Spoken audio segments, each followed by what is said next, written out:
बच्चों last video तक हम लोग बात कर रहे थे परमिएबिलिटी की, आज हम लोग बात करने वाले हैं ऑस्मोसिस।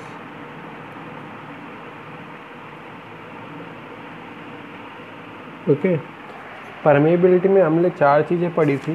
पहली थी परमिएबल मेम्ब्रेन, ठीक है ना, सेकंड थी इम्परमिएबल मेम्ब्रेन, थर्ड थी सेमी परमिएबल मेम्ब्रेन और सेलेक्टिव परमिएबल मेम्ब्रेन, ठीक है ना। ये ऑस्मोसिस क्या है? ऑस्मोसिस अगर मैं डिफ्यूज़न में किसको ऐड कर देता हूँ? सेमी परमिएबल मेम्ब्रेन को ऐड कर देता हूँ।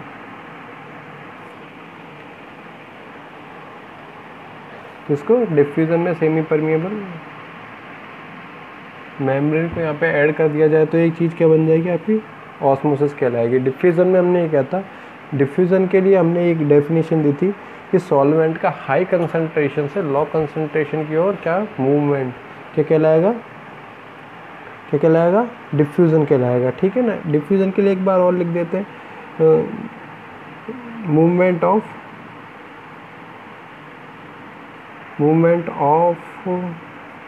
Solution from their high concentration to low concentration, ठीक है ना।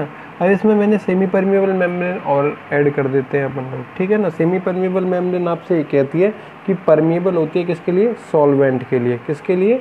सॉल्वेंट के लिए क्या होती है? परमिएबल होती है, लेकिन सॉल्यूट पार्टिकल्स के लिए क्या होती है? हमेशा इम्परमिएबल होती है, ठीक है ना। इसी में मैं ऐड कर रहा हूँ डेफिनेशन में सेमी परमिएबल को, movement of solvent from their high concentration to low concentration with the help of semi permeable membrane, ठीक है ना, with the help of semi permeable membrane। ये डेफिनेशन कहलाएगी किसकी? ऑस्मोसिस की। ये डेफिनेशन कहलाएगी किसकी? ऑस्मोसिस की, ठीक है ना।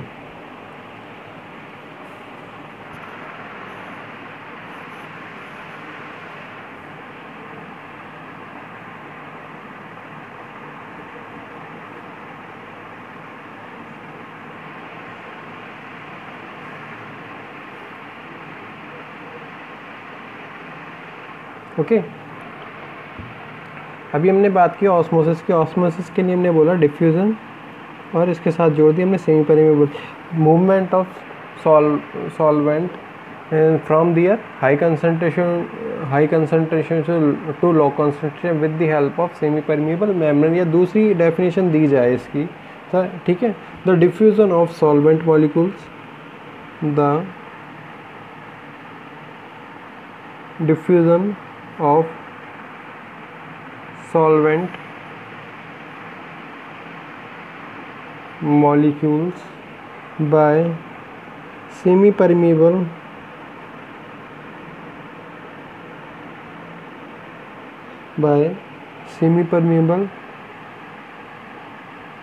membrane is called ऑस्मोसिस, ठीक है ना। ऊपर भी हमने ये लिखा है द डिफ्यूज़न के लिए हमने डेफिनेशन दे दी यहाँ तक, ठीक है ना। Movement of solvent from their high concentration से low concentration solvent molecule by semi permeable membrane, हमने आगे इसमें भी क्या जोड़ दिया? सेमी परमिएबल मेम्ब्रेन जोड़ दिया, ठीक है ना। यही कहलाएगा आपका प्रोसेस, क्या कहलाएगा? ऑस्मोसिस कहलाएगा, ठीक है ना। अगर ऑस्मोसिस को समझना पड़ता है तो हम एक क्या कर सकते हैं? एक एक्सपेरिमेंट कर सकते हैं, और उस एक्सपेरिमेंट का नाम है हमारा थिसल फनल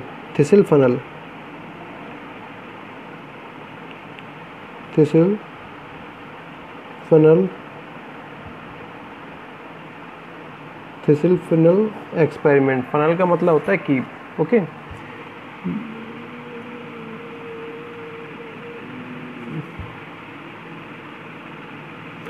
ये हमने क्या ले लिया? कीप ले लिया।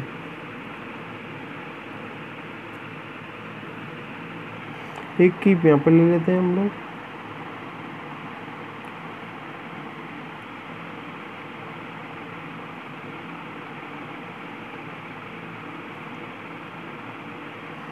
ओके, ये है ए, ये है बी। ये जो नीचे की तरफ बीकर में डूबी हुई है फिनल, ठीक है ना, इसमें हमने भर दिया शुगर सॉल्यूशन। इन दोनों में हमने क्या भर दिया है, दोनों में क्या मतलब, ये पहले वाली स्टेज है, स्टेज ए लिख देते हैं, स्टेज ए, स्टेज बी। ओके, साथ ही जो इसका बॉटम है थिसल फनल का, इसमें हमने लगा दिया क्या, पार्चमेंट पेपर, जो कि किसकी तरह काम करता है, हमेशा सेमी परमिएबल मेम्ब्रेन की तरह क्या करता है, काम करता है। ओके, इसके हमने बॉटम में लगा दिया है सेम पार्चमेंट पेपर। इसको हमने क्या कहा, ये हमने डाल दिया क्या, शुगर सॉल्यूशन, यहाँ पे चीनी का घोल। ओके, अगर शुगर सॉल्यूशन बनाया जाएगा तो इसमें सॉल्वेंट होगा वाटर प्लस सॉल्यूट होगा शुगर। ओके, वाटर और शुगर का जो सॉल्यूशन बनेगा हम लोग उसे बोलेंगे शुगर सॉल्यूशन। उसमें water as a solvent work करेगा, sugar as a solute work करेगा। ओके, दोनों में, ठीक है। साथ ही बीकर में क्या भर दिया हमने, एक लेवल तक पानी भर दिया, इसमें यहाँ तक हमने भरा है, इस लेवल तक। ओके,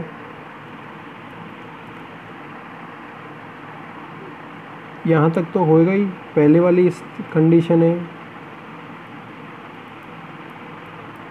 ये हमने लगाया था क्या, पार्चमेंट पेपर।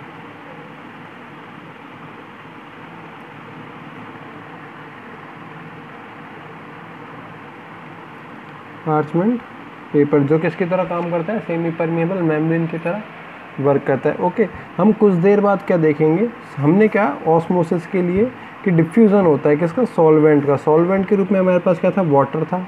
यहाँ पे हमने क्या भरा है, शुगर सॉल्यूशन भरा है, ठीक है ना, शुगर का सॉल्यूशन भरा है। ओके, सॉल्वेंट के रूप में हमारे पास शुगर सॉल्यूशन में वाटर पाया जाता है, तो सेमी परमिएबल मेम्ब्रेन से क्या हो जाएगा, ये निकल जाएगा, मतलब अपने लेवल को बढ़ाएगा। तो ये स्टेज फर्स्ट थी। स्टेज फर्स्ट में हमने देखा था पानी इस फनल में यहाँ तक था, ठीक है। तो सेमी परमिएबल मेम्ब्रेन से कुछ देर बाद क्या होगा, ये जो शुगर सॉल्यूशन है इसमें से पानी क्या हो जाएगा, इसमें बीकर में आने लग जाएगा या फनल में आने लग जाएगा, और इसका लेवल क्या हो जाएगा, हमेशा बढ़ जाएगा। अब लेवल कहाँ तक हो जाएगा, यहाँ तक हो जाएगा। तो इसको हम लोग प्रूव कर सकते हैं, इसको हम लोग क्या कर सकते हैं, प्रूव कर सकते हैं थिसिल फनल की हेल्प से। मतलब हमने क्या कहा कि जो सॉल्यूशन था, सॉल्यूशन में वाटर क्या था, सॉल्वेंट की तरह काम कर रहा था। इस सॉल्यूशन में से सॉल्वेंट निकल कर, मतलब वाटर निकल कर कहाँ चले गया, कहाँ चले गया, फनल में चले गया। फनल में गया, हमको कैसे पता चलेगा, इसके वाटर लेवल से, मतलब वाटर लेवल क्या हो जाएगा, इसका यहाँ से बढ़ जाएगा। इसी को हमने क्या बोला है, थिसिल फनल एक्सपेरिमेंट, और इसी से हमने क्या प्रूव किया है, ऑस्मोसिस को प्रूव किया है, ठीक है ना। क्या किया है, इसको हमने इससे हमने प्रूव किया है, किसको, ऑस्मोसिस के प्रोसेस को प्रूफ किया है। ये हमने लगाया था पार्चमेंट पेपर। पार्चमेंट पेपर किसकी तरह, हमेशा सेमी परमिएबल मेम्ब्रेन की तरह काम करता है। और सेमी परमिएबल मेम्ब्रेन हमसे ये कहती है कि ये परमिएबल होती है किसके लिए, ओनली सॉल्वेंट पार्टिकल्स के लिए। मतलब ये ओनली वाटर को तो जाने देगी, शुगर को नहीं जाने देगी। जो चीनी थी पानी के अंदर उसको कभी भी नहीं जाने देगी, ठीक है ना। तो इसको हमने इस प्रकार से क्या कर सकते हैं, हम लोग प्रूफ कर सकते थे। अब ऑस्मोसिस के टाइप की बात है, types of osmosis, types of osmosis,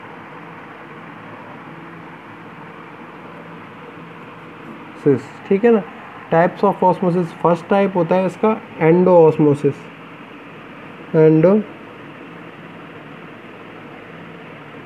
osmosis, endo का मतलब होता है अंदर, अंदर की तरफ जाना, ठीक है ना। यदि हम लोग देखते हैं, मान लो ये क्या है, रेजिन है, रेजिन होती है किशमिश, इस प्रकार से।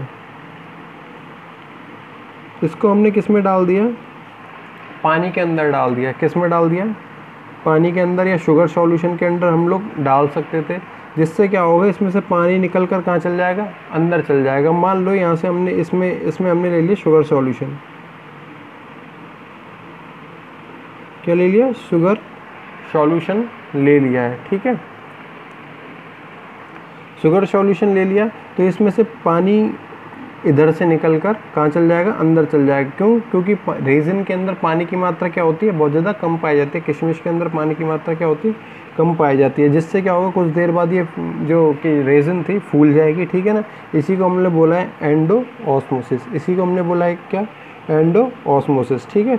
अभी जो शुगर सॉल्यूशन था यहाँ पे किसकी तरह काम करेगा, हाइपोटोनिक सॉल्यूशन की तरह,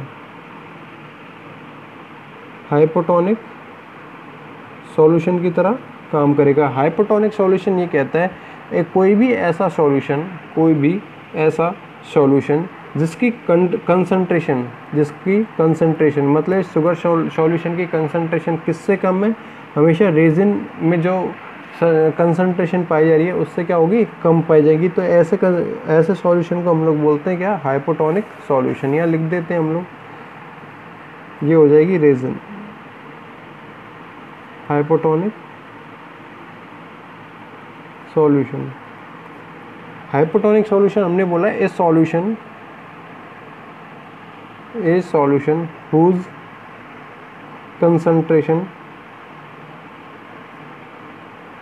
whose concentration lower than the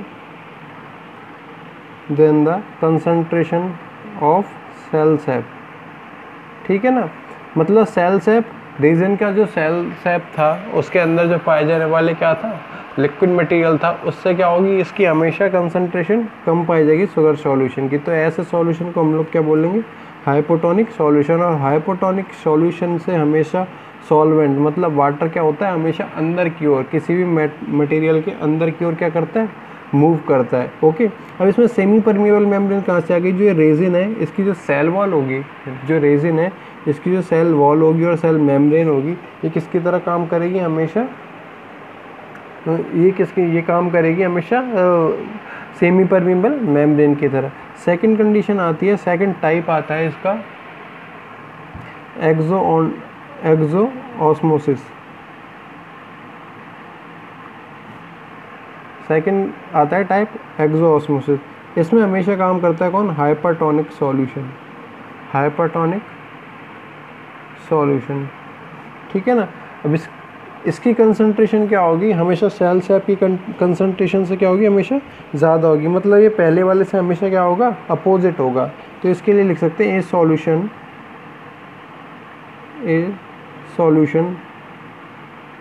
whose concentration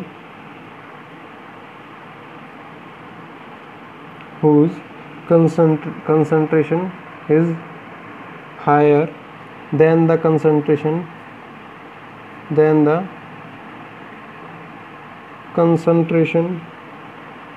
of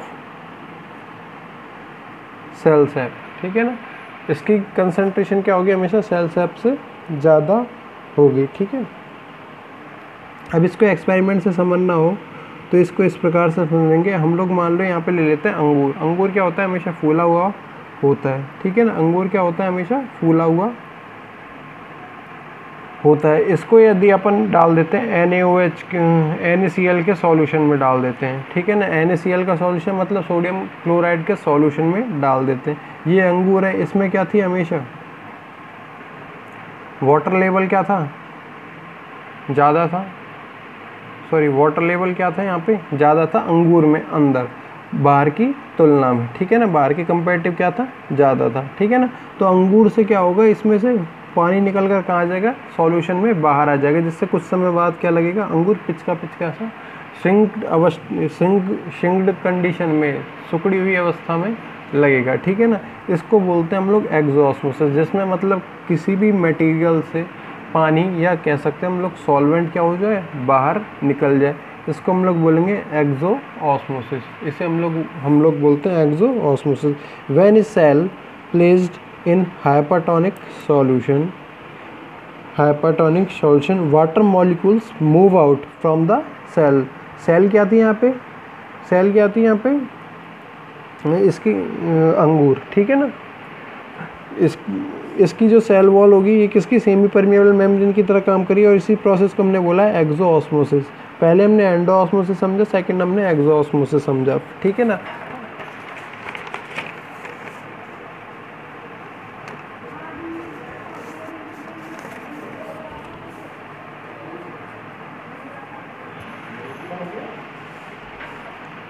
फिर बात आती है किसके, ऑस्मोसिस के सिग्निफिकेंस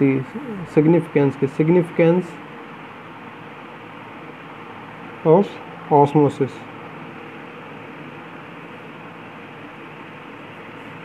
ओके, फर्स्ट अगर सिग्निफिकेंस के लिए अच्छा एग्जांपल है, यहाँ क्या है कि एक प्लांट है या ट्री है, ठीक है, इसके नीचे क्या पाई जाती है, रूट पाई जाती है, जो कि क्या करती है, वाटर एब्जॉर्बेशन का काम करती है, ठीक है ना, वाटर एब्जॉर्बेशन का काम करती है बाय सॉइल से या मिट्टी से, ठीक है। अब ये जो रूट है, रूट के ऊपर क्या पाया जाता है, रूट कैप पाया जाता है, रूट के ऊपर क्या पाया जाता है, रूट कैप पाया जाता है। ये रूट कैप क्या होता है, हमेशा सेमी परमिएबल मेम्ब्रेन की तरह क्या करता है, सेमी परमिएबल मेम्ब्रेन की तरह हमेशा क्या करता है, वर्क करता है। अब ये क्या कहता है, जितने भी सॉइल में क्या हो, वाटर मॉलिक्यूल्स हो, सॉइल में क्या हो, वाटर मॉलिक्यूल्स हो, इनको क्या कर लेगा, एब्जॉर्ब कर लेगा, और साथ में जितनी भी गंदगियाँ होंगी उनको क्या करेगा, एब्जॉर्ब नहीं कर पाएगा, ठीक है। मतलब ये कह सकते हैं हम लोग सॉल्वेंट को कर दिया यहाँ पे इसने एब्जॉर्ब, सॉल्वेंट को यहाँ पे क्या कर लिया, इसने एब्जॉर्ब कर लिया, और इसी की हेल्प से क्या कह सकते हैं, एक सेल से यहाँ पे एक सेल आ गई, दूसरी सेल यहाँ पे होगी रूट में, तीसरी सेल यहाँ पे होगी, ठीक है ना। तो ये सेल वॉल किसकी तरह काम करेगी, पहले वाटर आएगा इस सेल में, फर्स्ट नंबर की सेल में, फिर जाएगा सेकंड में। क्यों जाएगा, क्योंकि इसमें पानी क्या लेवल क्या हो जाएगा, बढ़ जाएगा, इसमें क्या रह जाएगा, कम रह जाएगा, तो यहाँ से पानी क्या हो जाएगा, डिफ्यूज़ हो जाएगा। अब डिफ्यूज़ तो हो जाएगा, लेकिन बीच में क्या आ रही है, सेमी परमिएबल मेम्ब्रेन भी आ रही है, बीच में क्या आ रही है, सेमी परमिएबल मेम्ब्रेन भी आ रही है। इसीलिए हम लोग इस प्रोसेस को क्या बोल सकते हैं, ऑस्मोसिस प्रोसेस बोल सकते हैं, ठीक है ना। तो फर्स्ट इसका सिग्निफिकेंस हो जाएगा एब्जॉर्बेशन ऑफ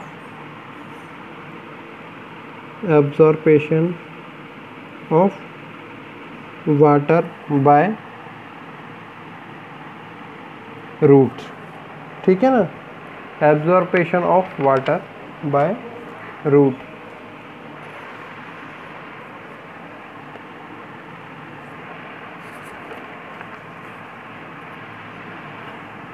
सेकंड आता है टर्जिडिटी, ठीक है ना।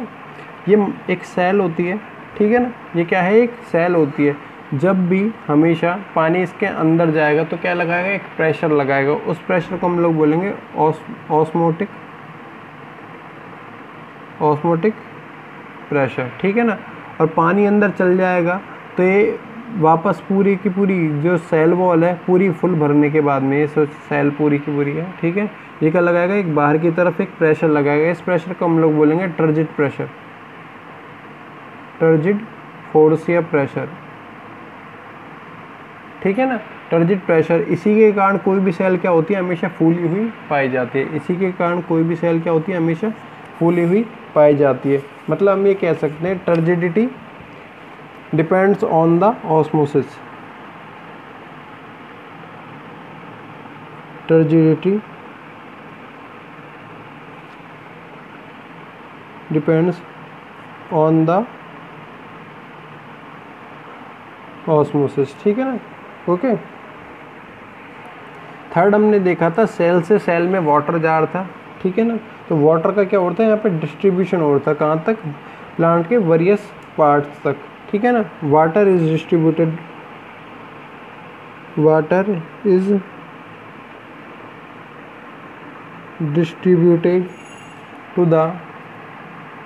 to the various parts of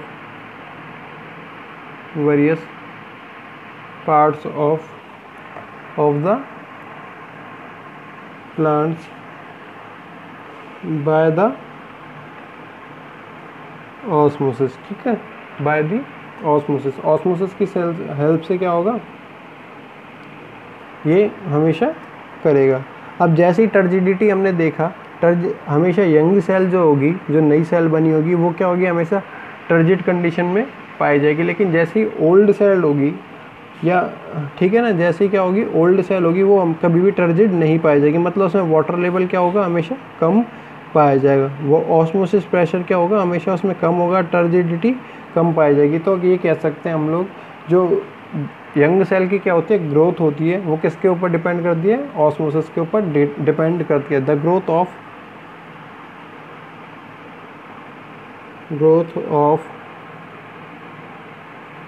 young cell depends on this action, ठीक है ना। ओके, क्या हो जाते हैं आपके, क्या सिग्निफिकेंस हो जाते हैं, ठीक है ना। ये हो जाते हैं क्या, सिग्निफिकेंस हो जाते हैं। हमने ऑस्मोसिस की आज बात की है। ऑस्मोसिस के लिए हमने बोला डिफ्यूजन की डेफिनेशन में यदि क्या जोड़ दिया जाए, सेमी परमिएबिलिटी मेम्ब्रेन या सेमी परमिएबल मेम्ब्रेन को क्या कर दिया जाए, जोड़ दिया जाए, तो इस प्रकार का जो प्रोसेस होगा इसे हम लोग बोलेंगे ऑस्मोसिस, ठीक है ना। जिसमें हमने कहा है किसके, सॉल्वेंट के मॉलिक्यूल्स का मूवमेंट होना, कहाँ से कहाँ तक, high concentration to their lower concentration, किसकी हेल्प से, सेमी परमिएबल मेम्ब्रेन की हेल्प से, किसकी हेल्प से, सेमी परमिएबल मेम्ब्रेन की हेल्प से, ठीक है ना। इसी प्रोसेस को हमने बोल दिया क्या, ऑस्मोसिस प्रोसेस बोल दिया। फिर थर्ड आया, थर्ड क्या, फिर हमने इसको थिसिल फनल एक्सपेरिमेंट से समझा, जिसमें हमने क्या लिया, एक फनल ली, फनल के बॉटम में हमने लगा दिया पार्चमेंट पेपर, वो किसकी तरह काम कर रहा था, सेमी परमिएबल मेम्ब्रेन की तरह वर्क कर रहा था, किसकी तरह, सेमी परमिएबल मेम्ब्रेन की तरह वर्क कर रहा था। इस फनल को हमने किसमें डिप कर दिया, शुगर सॉल्यूशन में क्या कर दिया, यहाँ पे डिप कर दिया। कुछ समय बाद हम क्या देखते हैं, जो फनल होती है इसमें वाटर लेवल क्या हो जाता है, बढ़ जाता है। मतलब ये जो पार्चमेंट पेपर था या सेमी परमिएबल मेम्ब्रेन थी, इसमें से क्या हो जाएगा, वाटर पार होकर किस में आ जाता है, बीकर से फनल में आ जाता है, ठीक है ना। बीकर से किस में आ जाता है, फनल में आ जाता है, जिससे हम ये प्रूव कर सकते थे कि ये ऑस्मोसिस के द्वारा हुआ है, ठीक है ना, ऑस्मोसिस से हुआ है, क्योंकि ये parchment paper as a semi permeable membrane यहाँ पे क्या कर रहा था, वर्क कर रहा था। इस प्रोसेस से हमने समझा दिया। फिर हमने दो प्रोसेस की टाइप की बात की, एक होता है एंडोऑस्मोसिस, एक होता है एक्सोऑस्मोसिस। एंडो का मतलब होता है अंदर की तरफ ऑस्मोसिस, एक्सो का मतलब होता है बाहर की तरफ ऑस्मोसिस, ठीक है। हमने यहाँ पे क्या लिया था, रेजिन लिया था, किशमिश लिया था, जो कि क्या होती है, पिच की अवस्था में पाई जाती है, ठीक है ना। इसको हमने शुगर सॉल्यूशन में क्या कर दिया, यहाँ पे डिप कर दिया, इसमें से शुगर सॉल्यूशन से वाटर कहाँ चले गया, रेजिन में चले गया, इसको हमने बोला था एंडोऑस्मोसिस। फिर हमने लिया एक्सोऑस्मोसिस, जिसमें हमने लिया एक अंगूर, ठीक है, अंगूर लिया। अंगूर में हमने क्या बोला, अंगूर को हमने डिप किया किसमें, NaCl के सॉल्यूशन में। तो NaCl के सॉल्यूशन में क्या था, वाटर की मात्रा क्या थी, कम थी, ठीक है ना। इसमें ग्रेप्स में और किसकी वाटर की क्वांटिटी क्या थी, ज़्यादा थी, तो हमेशा ज़्यादा से कम की ओर ये आ गया, किसकी हेल्प से, सेमी परमिएबल मेम्ब्रेन या सेल वॉल की हेल्प से। इसी को हमने बोला है एक्सोऑस्मोसिस, ठीक है ना। बाकी हम लोग करेंगे नेक्स्ट वीडियो में। Thank you.